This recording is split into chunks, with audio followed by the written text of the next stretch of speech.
తెలియదా మీరు వస్తారని? మీ బండి ఎందుకు ఎక్కాలి నేను? మీ బండి ఎందుకు ఎక్కాలి నేను? నాకు తెలియదా మీరు వస్తారని? ఈ కోఆపరేట్ చేసుకుంటే మీరు అర్థం చేసుకుంటారు.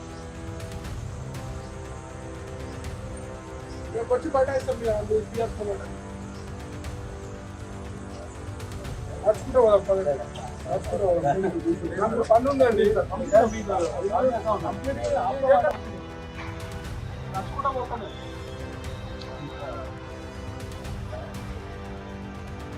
ఇది కరెక్ట్ కాదండి. ఇది కరెక్ట్ కాదు. నేను ఆఫీస్ పోతున్నా మీరు రండి అని చెప్పిన. మీరు ఇట్లా చేస్తే మీరు బండి అడ్డం ఎట్లా పెడతారండి మీరు?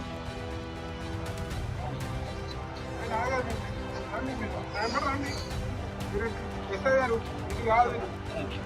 నేను అనవసరంగా కబ్జెట్ చేస్తాను. నేను మంచి కోఆపరేట్ చేస్తున్నాను.